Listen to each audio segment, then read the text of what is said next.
All right, man. Episode 5, week 2 recap, week 3 preview. It was a juicy week. It's a juicy week. Last week was juicy. I think we got to recap some of that. And some big things happened. Oh, yeah. We'll definitely start with the week 2 recap because, Battle of the Titans, you versus me, obviously. Mm-hmm. Biggest game of the week. Yep. And I think you and I both called it pretty well. Yeah. Before we get into the individual matchups, I'll just a broad view here. You and I both thought you would win. We missed that. Yeah. It was close. It came down to the last batter. Yeah. Other than that, though, one of us got it right. I went 4-2. You went 3-3. So it's still pretty close. We'll see how that continues. Mm-hmm. But yeah, I was surprised to see the Josh versus Art game. You picked Josh. Art won that one pretty handedly. And then Brisket Boys, Vince pulled it off just barely. That one was close too. I was hoping the Dark Horse would pull it through, but I guess experience trumped youth that one time. I doubt myself too much. I already forget the picks I made for this week, but I need to bet on myself. I need to stop betting against myself. Have you come up with what does the winner get into the season between us? Did we even pick a award? Not yet. We need to. We'll do that next week. Next podcast. I'm gonna come up with some ideas and I'll throw them forward. All right. So the best match last week, hands down, you versus me. What a ride! It was a nail biter. I thought I was way ahead. Then you had an amazing batting night. Yeah, Rowdy. I picked up Rowdy. He was ranked I think he was ranked 600 or 700. And then hit those 2 home runs, instantly dropped him to 70, ranked 70. Rowdy was. Yeah, 2 home runs. Then we were tied. So I was like, okay, it's not too bad. We were both running out of batters. Your last batter, pretty much, the polar bear goes up. Yeah, home Pete run, Alonso. RBI. Now you're ahead in home runs and RBIs. I have 1 batter left. And, Polar Bear, he was your second-round draft pick. The only player I had left was my second-round draft pick, Simeon. And he hit a grand slam. So he tied me on home runs, shot me ahead in RBIs, 6-3. Very happy. That came down to the last at-bat, which is pretty crazy. It was, I think, one of the best matches we've seen this year. I know it's early, but it's going to be one of the best matches we see this year. Yeah. And I have to bring it up because I respect you.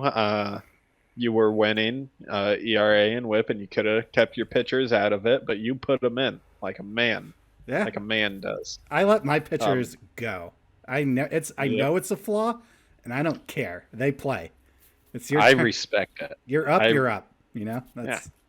That's my motto. You go in, and then the person we have to talk about, because he talked about the last podcast. He said you guys hardly talked about me, and that's Chris, aka Gabe.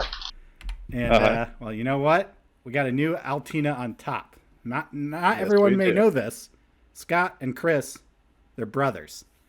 Mm-hmm. And Chris didn't like living in the shadow of Scott last year, and there's a new Altina on top.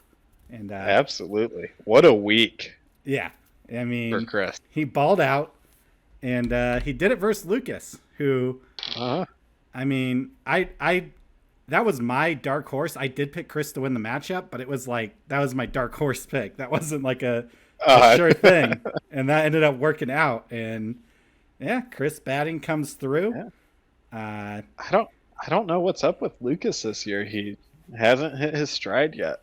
No, and I think partially Lucas is still making adjustments to his team, trying to get those long-term players to settle into.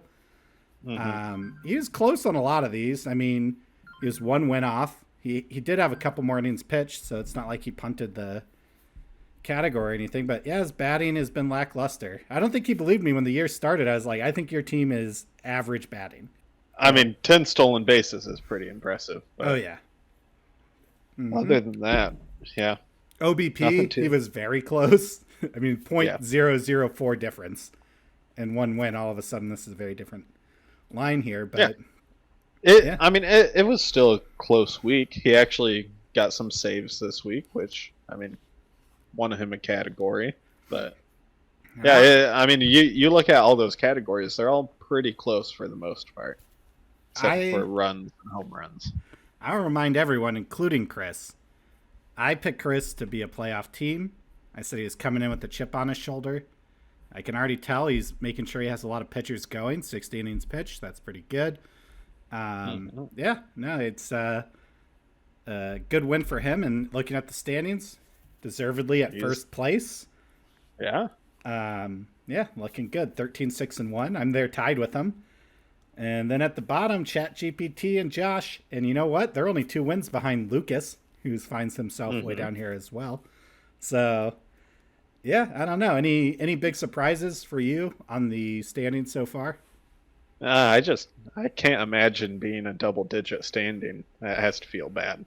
I mean, if you have a single number, you're pretty good at the game. If you have 2 numbers, pretty bad. Yeah, safe spot if you're good numbers right now. It can still change a lot. Like I could go 1-8 and then drop all the way down to like 9th. So nothing's too locked in yet. But I'm surprised to see Art's team up here. I thought Art's team looked really bad post. Yeah, he's scaring me. Yeah, his heart is in it this year. I know. Which I mean, I don't think you have a slide for it, but he showed up against Josh. Yeah. It was 8-1, I believe, if I'm remembering correctly. 8-1. Yeah. Yeah. So yeah, he's for real. He's definitely playing his players. Vince, 4th place. The brisket curse hasn't fully brought him down yet, but I think by the end of the year it's going to cost him. So we'll see if he can sustain that. It's a compounding curse. It starts off slow and then it just keeps building. I think the biggest surprise to me, and you kind of already said it, is seeing Lucas down at 10th. I mean, it's. I know people have bad luck. My IL was already full this week also. But yeah, to see him 6-12-2 is pretty surprising. I consider him a very committed person, so we'll see if it averages out over time. But yeah, I'm happy to be tied for first. I'll take it. I'll say it just because I know Lucas will listen to this, but out of everyone in the league, he's the one I trust the least. If I will take a trade from anyone except Lucas because I feel like he's untrustworthy. I get what you're saying. I don't think it's, for me, untrustworthy. I'm scared he knows something I don't know. And so he's pulling one over me. That's how it feels when I get a trade from Lucas. It's like, well, what does he know? It could be like my worst player on my team for his best player. And I'd be like, this is a trick. Like, what is he doing here? Yep, absolutely. Speaking of trades, I didn't have a slide because it was new, but you shipped out DeGrom, man. Yeah, I said it in the group chat. Pitching is worthless. I mean, except for saves, but you only need 6 categories a week to win. So batters and saves wins me 6 categories. Yeah. You don't need any other pitching. Plus, I mean, he's a little hurt right now. I know he comes back, but I didn't tell Josh this. I don't know if he knows, but DeGrom gets hurt all the time. He only plays half the season. I don't think a body is meant to hold up with his style of play. It's hard to imagine he plays the whole season. A good season for DeGrom would be like he's there, then he's gone a little bit, and then he comes back and finishes strong. That would be an ideal season. But I was shocked to see it. I do think, but Josh comes out ahead if DeGrom's healthy all year, which is a gamble. It is a gamble. And I just don't know if I believe Matt Chapman stays this good because he's been balling out. Chapman, I mean, he's a J. That's my team. I had to have him. Yeah. And I mean, he is killing it in categories. Yeah, he is. So he's killing it right now. So that's the scary thing when you're trying to sell a player high. Like I hate Bellinger. I already hate him. I hated him and dropped him, but then he started balling out, and I came back and picked him up, and I just no one cares about him, even though he's I think the 53rd ranked player right now. No one believes in him. I want to drop him. I'm waiting for any excuse he can give me to drop him. And I don't know. He's like my Hunter Renfroe this year. I kept dropping Hunter last year because I just got sick of him, but he'll end up with 20 home runs. So I feel like I got to hold him. I don't know. So let's look into this week's matchups. Now, I think this screenshot was taken on Monday or Tuesday. I don't know what the current scores are. I'm trying not to look because I didn't want to be too biased. Yeah, I mean, we're making our predictions a little late in the week, and you don't want to look at the scores. I mean, I wanted to go off of instinct. Yeah, so we'll just jump through some of these. I'll give you my thoughts, and then we can make picks like normal. So myself versus Jason. I don't respect the vets. I'm going for the kill. I'm trying to beat them.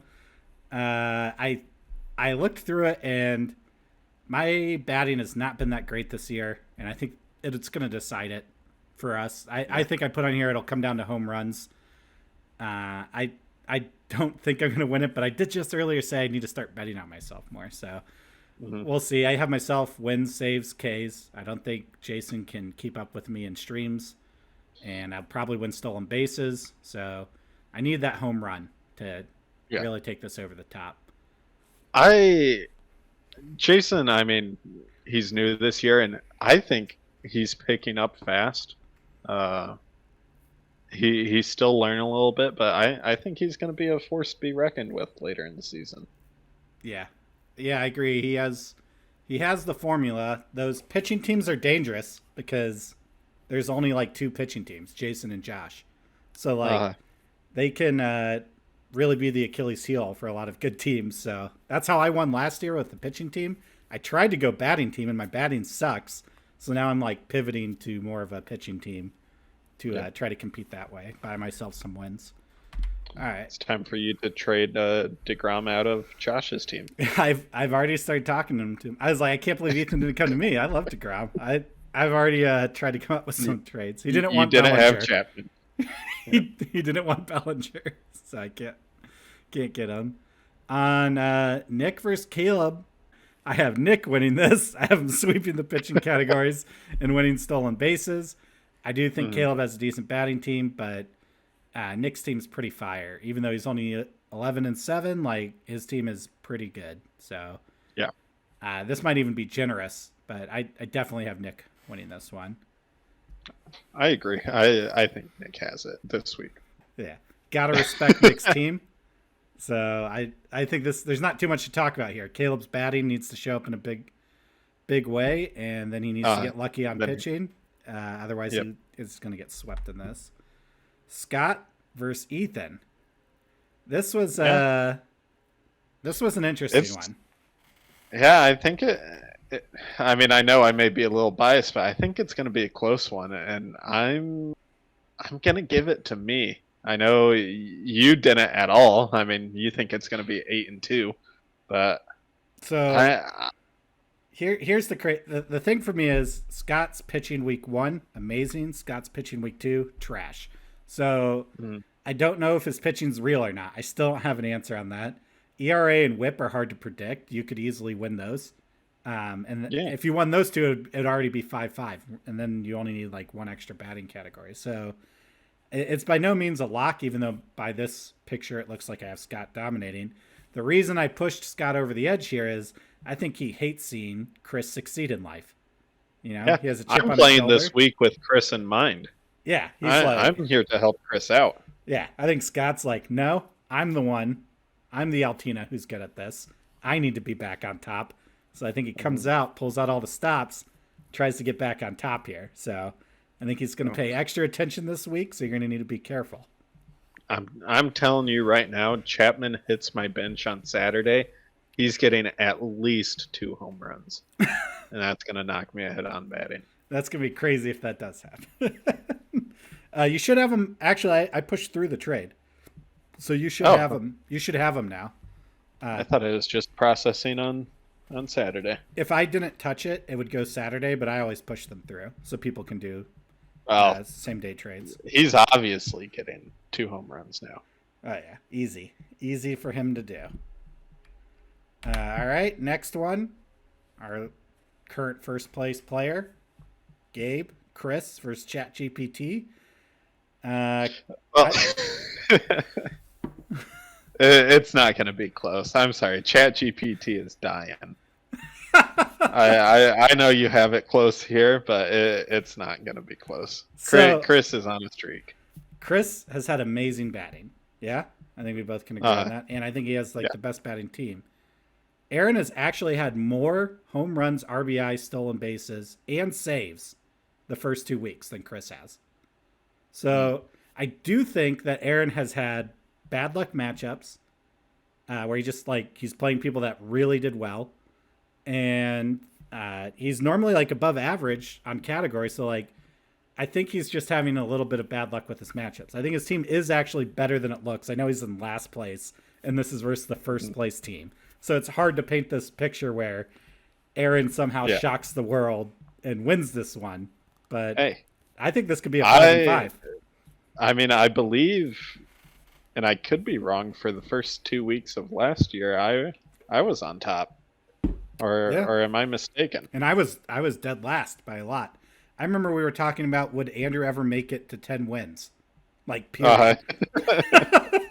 In the first few weeks. So yep.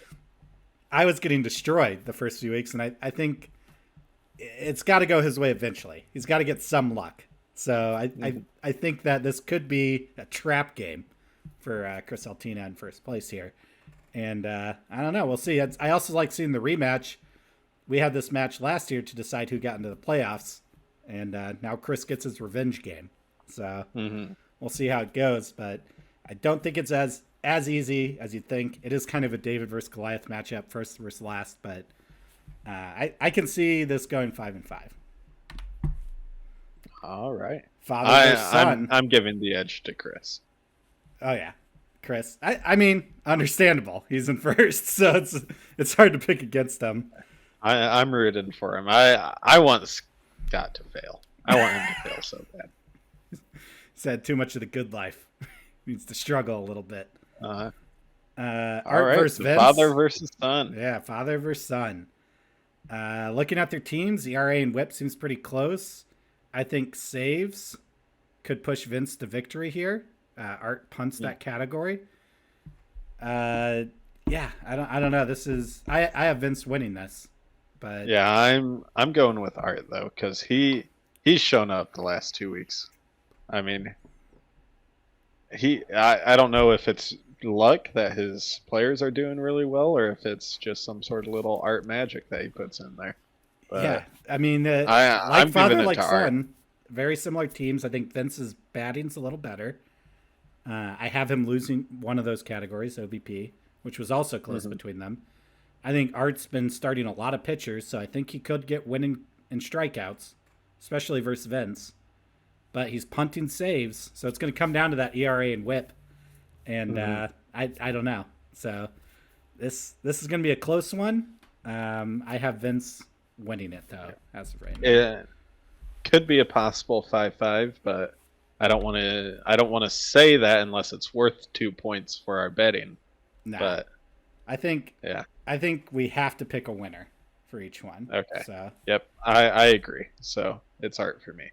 All right, and then Wobbuffet versus Josh Super Team. This is a game they both need to win. Yeah, the bottom boys. I mean, they both desperately need to have a big win here and have a good week. Lucas, huge underperformance. Josh still learning the ropes. I will say, I don't know if this carries any weight, Josh destroys Lucas in fantasy football.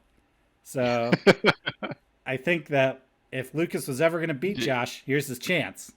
But maybe he's getting a little shaky in his boots. Yeah. Josh beats him in fantasy football. I think the key for this week, Josh has not figured out streaming pitchers yet. So innings pitched, he's just by far the lowest in the league. He's got to adjust that. He made a trade for DeGrom, so that sounds moving in the right direction for him.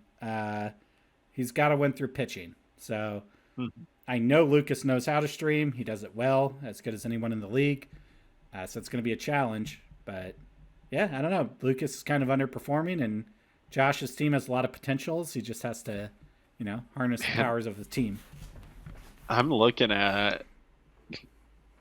I forget when you said these screenshots were taken, but Lucas is 2 out of 29.